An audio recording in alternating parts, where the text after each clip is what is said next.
So everyone's been asking me how the war in Iran and rising oil prices have impacted the housing market, and we finally have our first set of finalized data for the DMV to be measured after the war started. So let's jump in.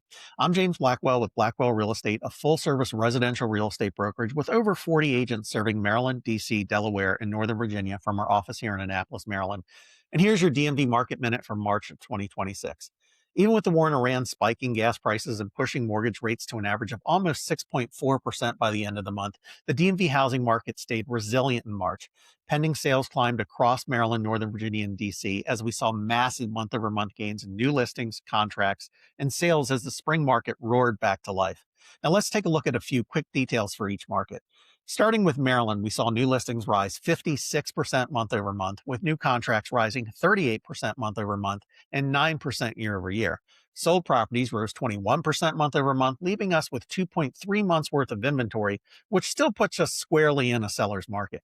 The median price rose 1.6% year over year to 430,000, while the average came in at 514,000, which is up almost 5% year over year. Turning to Northern Virginia, we saw new listings rise 60% month over month, with new contracts rising 49% month over month and 5% year over year. Sold properties rose 37% month over month and 11% year over year, leaving us with just 1.3 months worth of inventory in Northern Virginia. Now, the median price hit 760,000, which is up 0.6% year over year, but the average came in at an eye-popping 891,000, which is up 4% year over year. Rounding out our little deep dive, we come to Washington, D.C., which saw new listings rise 44% month over month, with new contracts rising 45% month over month and 11% year over year. Sold properties rose 30% month over month, leaving us with 4.9 months worth of inventory, which basically means the Washington, D.C. market is in equilibrium.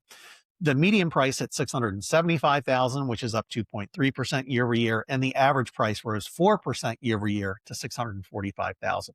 Now, what does all this mean? Well, quite frankly, it's hard to tell just yet. March is traditionally the beginning of the spring market surge, which certainly still took place.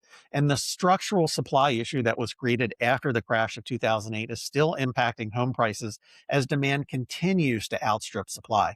Even with higher gas prices and interest rates, at least that's what the March numbers are saying. It will be really interesting to see how the April numbers come in as the market has more time to digest the rising oil prices, and interest rates have started to float back down somewhat. So it'll be really interesting to see what April does as opposed to March. In conclusion, I will say that all of these markets are local. If you'd like more focused data on your specific neighborhood, city, or county, just reach out to me directly and be more happy to provide tailored data for your home.